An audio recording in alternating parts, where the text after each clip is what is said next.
lợn nương anh ạ. Vâng.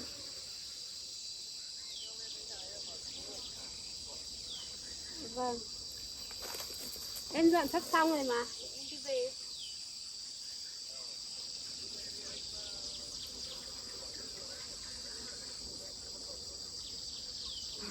Vâng, anh lại mua lợn à?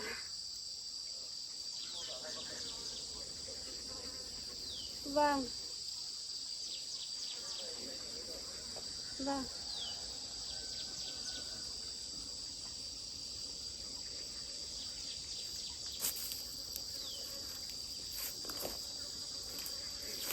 Lại mua lợn về cho mình.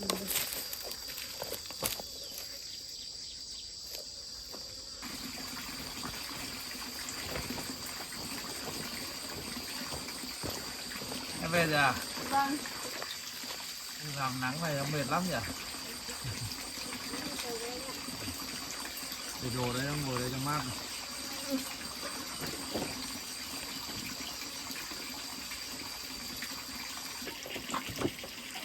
Mệt không em?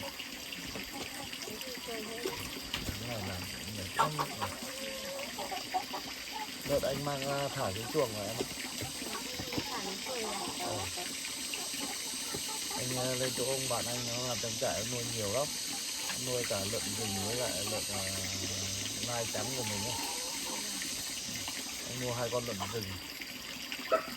Bạn anh nó cho thêm một con lợn trắng nữa.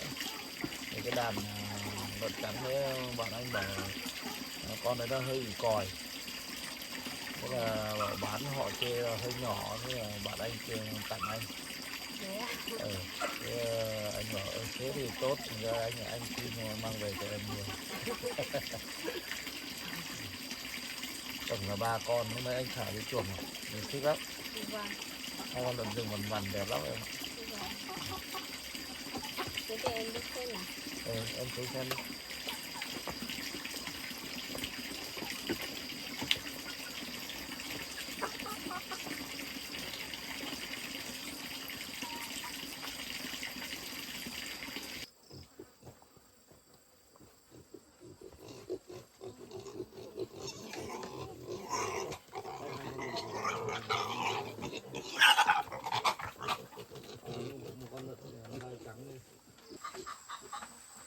Nhìn.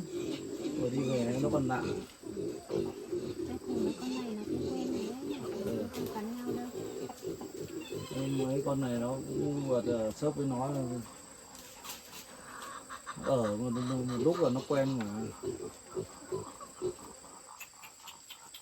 Mấy con này rừng kia ít nữa nó to mình phải chuồng mình phải làm cao hơn một tí em ạ. Đây rừng này nó nhảy cao lắm. Thích nha. Vừa đi về nó còn mệt, con kia nó khổ. Ở đây là theo đàn nhá, sẽ quen nhá. Đi đường xa nó hơi mệt.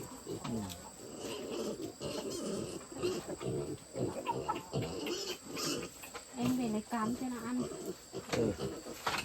Cũng đến giờ ăn rồi, em về lấy cám.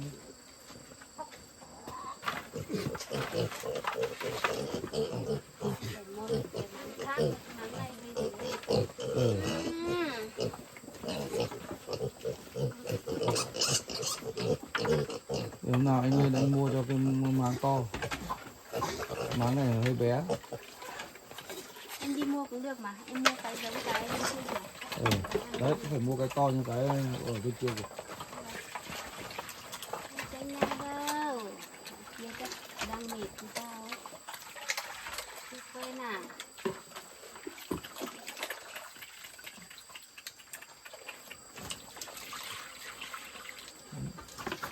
Con trắng bé này quen rồi đấy, ăn rồi đấy. 2 con lợn rừng nữa đây, nó còn đang thở mệt. Vậy tí nó đói nó không ăn. Thế à, này mệt à? Mệt à? Thằng ăn đi, thằng ăn cho đỡ mệt đi.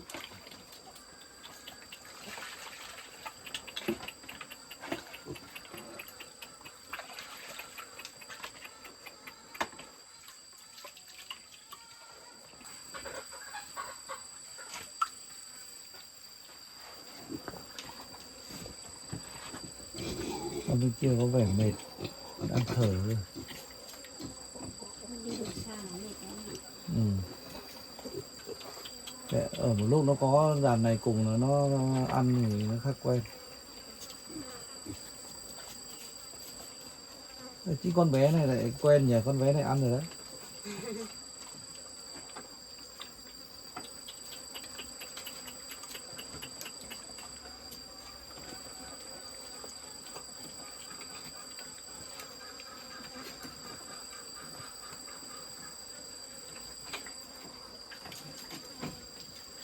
Có một con muốn ăn rồi.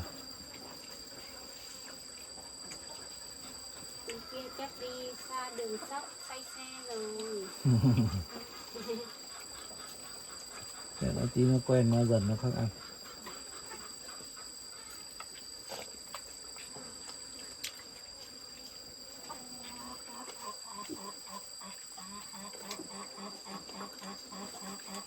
Mấy con kia bây giờ cứ đổ vào một lúc là ăn hết luôn nhỉ. Con này ăn tốt.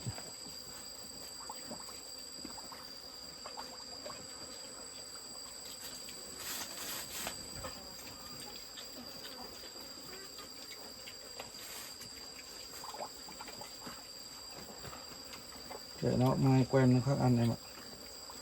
Nó mới đi về nó còn mệt. Đấy có một con nó ăn rồi đấy.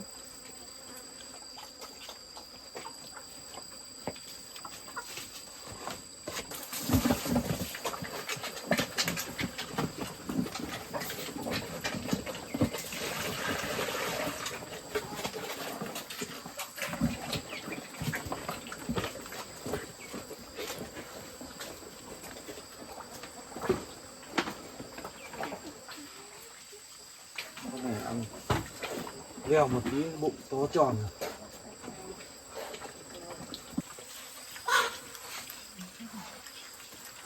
Ăn no rồi đấy. Tí em lấy thêm một ít rau lì, rau lang với rau muống cho ăn nữa.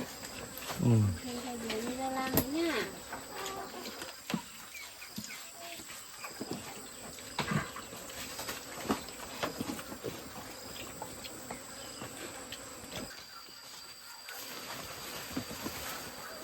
Cho anh một cành theo bên này không món bé này nó ăn không?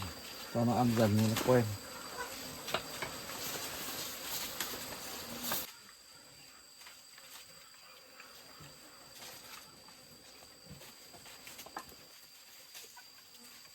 Đấy, mấy con bé này nó cũng ăn dần đấy. Ý là nó quen nó ăn mà. Đấy con kia ăn con lai rừng kia nó cắn ăn rồi đây. Con này bé em cho ít một thôi em ạ. Ăn thêm thôi.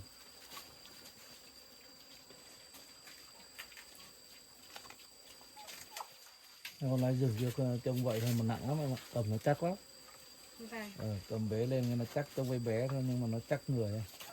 Nó bị bẫm hơn. Đấy nó ăn cùng rồi đấy. Quen dần rồi đấy.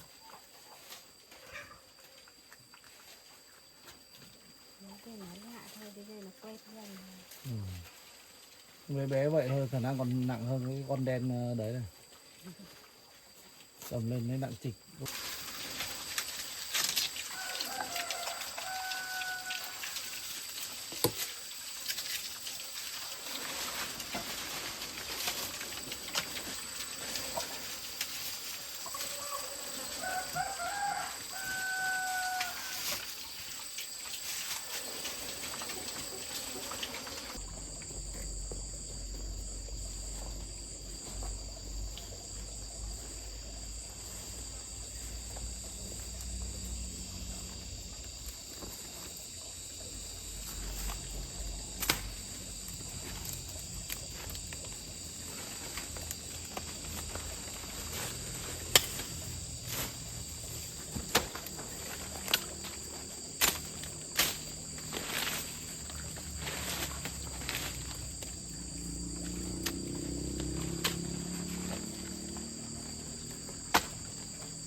Đây, đó cái này này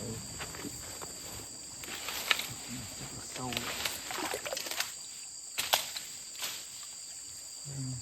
Đây rồi.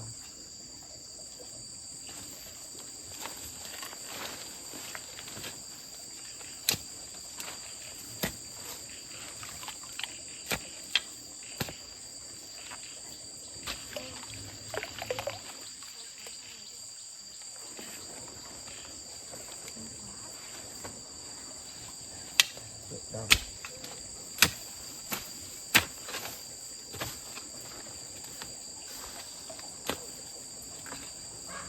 Cái bé bé này cũng được không nhỉ? Nó bé được mà, nhưng mà bé quá. Đấy khi đó lấy này này.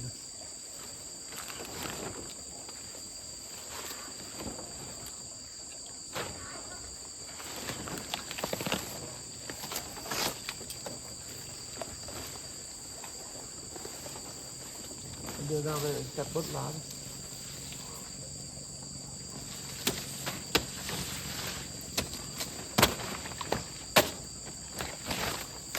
Tôi dựng tạm đấy đã.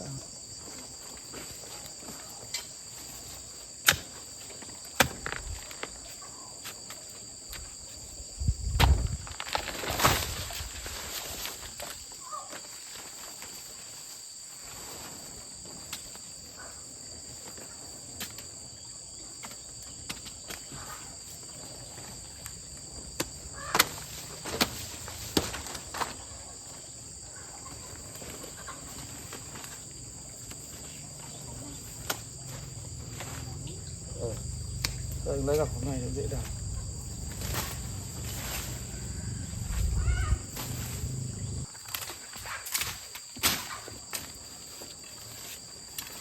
Em cứ ở đấy đi. Ở đây tí nữa anh ở dưới đưa lên cho để em đỡ ở trên.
Thế thôi nhỉ, chắc đủ giống rồi. Tí nữa đi trên kia đào mấy khóm giống khác.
Bé này thôi thì mình vận chuyển đi cho nó nhẹ, sau này nó khác phát triển.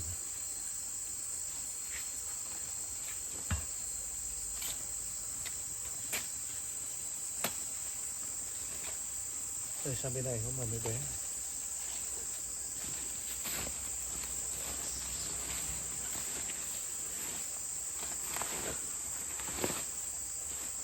Cái này nó sâu đó. Đây, xem cái đấy nào.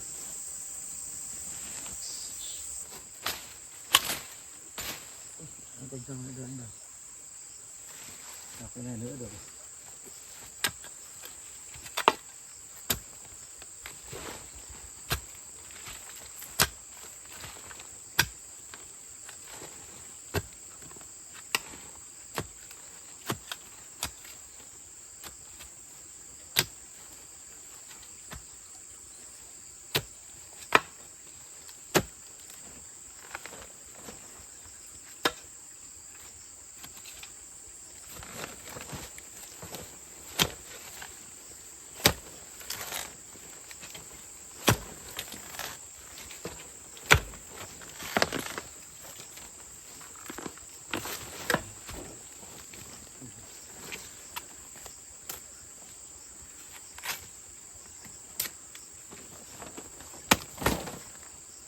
Đã được rồi em ạ. Thế thôi. Đợt này mưa đường trơn, vác đi lên dốc khó đi. Đấy. Tí nữa mình trồng vài cây nó phát triển mình lại lấy luôn mầm của nó. Trồng tiếp.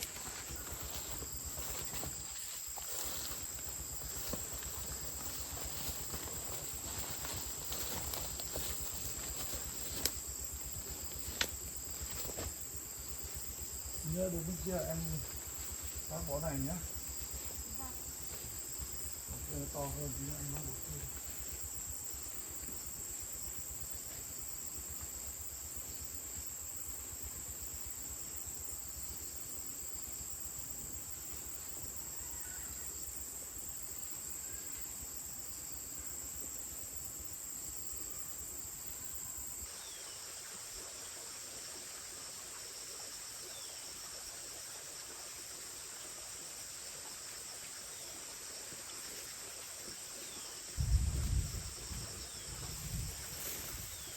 Tấm phải kêu rồi anh ạ, sắp mưa rồi. Dạo này nó hay mưa lắm. Hôm nay mưa to. Hôm nay anh lên đường hỏng hết rồi. Không đi được.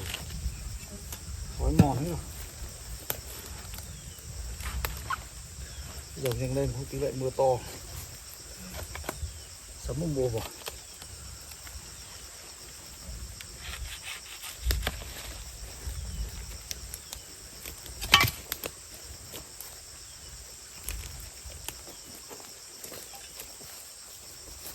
Chỗ này một xóm này.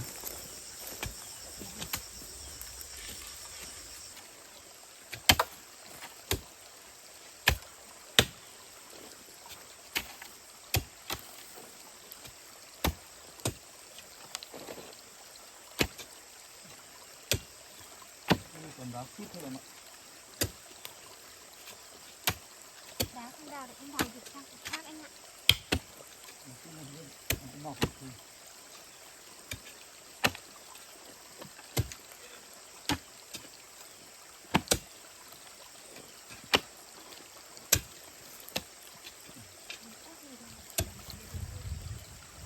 Đây cũng đỡ. Đây đá chút cứng lắm. Cái đào gì không đây nữa. Tôi gọi xuống nữa nó mới mềm.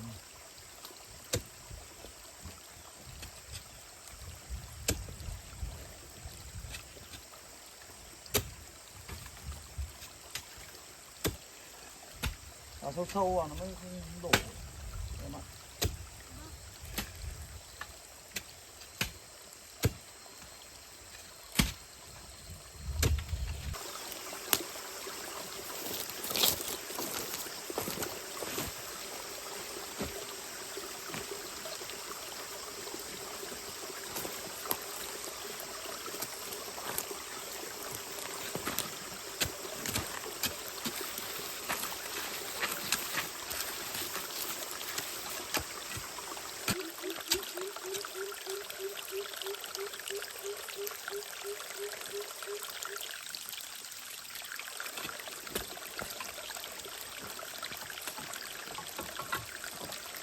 Phải đào thêm một ít xuống nữa.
tay thì chút tay đi.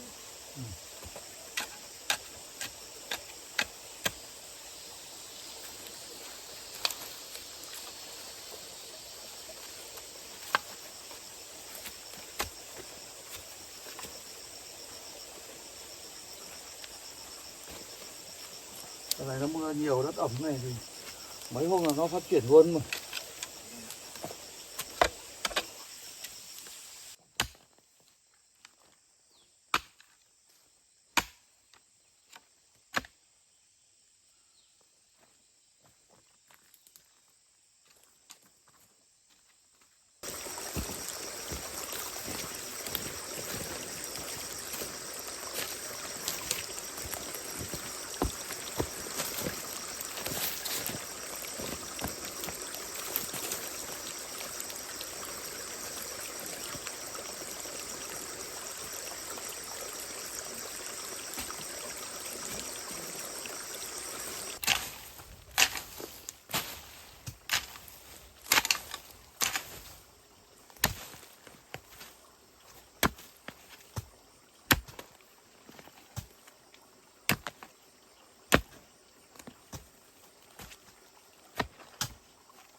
Cái này nữa được rồi.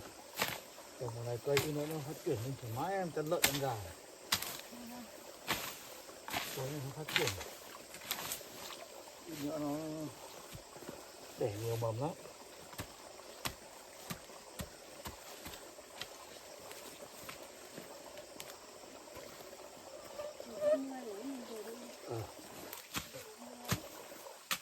Trời đợt này mưa liên tục em ạ.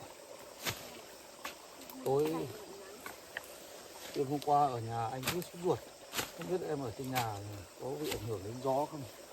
Ở nhà hôm qua có một lúc gió to lắm. Đi, về đi. Đây, đây.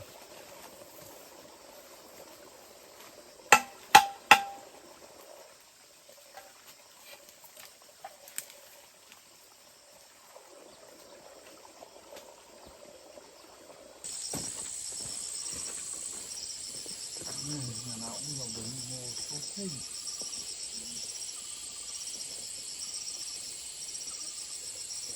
Cái ong này nhiều đấy.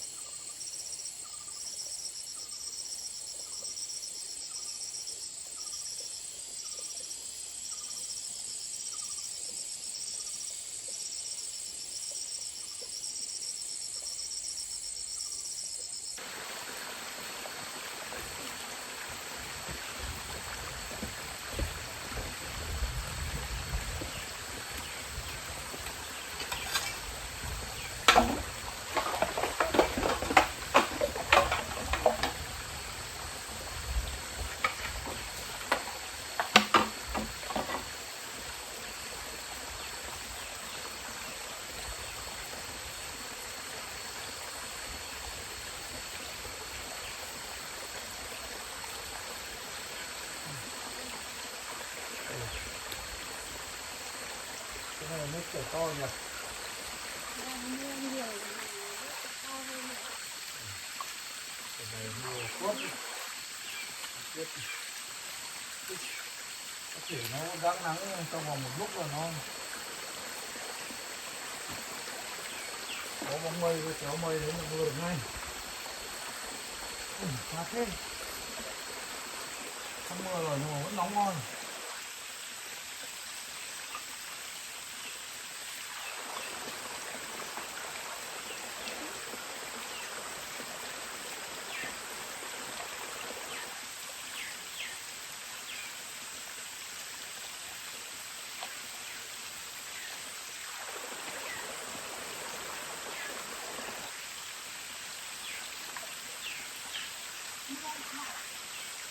Mưa tới rồi đấy.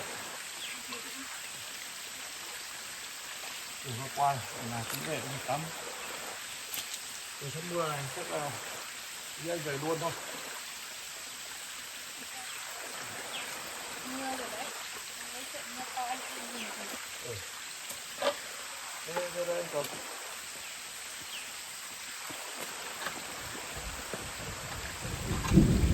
Ôi mưa thật rồi. Chấm tiếp vào mầm rồi.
Hôm qua ấy thì mình nhiều măng không? Em lấy được 17 cân anh ạ. Em lấy giỏi thế. Bây giờ là có mưa mấy thế họ lấy quê hết rồi, em vẫn lấy được nhiều thế. Em trên đỉnh đồi này có một chậu lúa cũng rộng hết, em lấy thì có nhiều măng nên em lấy được mùi đầy với cả mang theo một cái túi xách cũng đầy này, vẫn còn măng nhưng mà em không có chỗ để nên không lấy nữa. Em lấy giỏi nhỉ?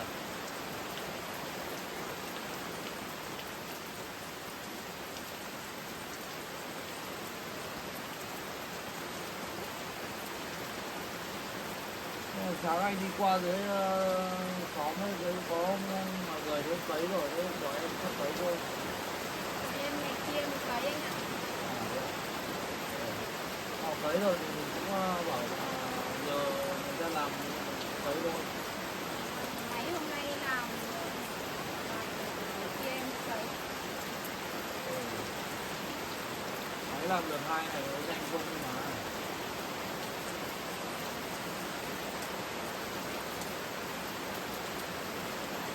Mai này cấy thì gọi anh lên. Đầu đó mình cấy rồi, chắc không biết cấy. Hồi nhỏ thi thoảng anh cũng cấy hộ các chị, nhưng mà bây giờ lâu lắm rồi anh không đồng nữa. Mai anh lên anh phụ anh xúc mạ với đánh mạ cho em. Thôi em chụp cấy được rồi anh ạ. Đi.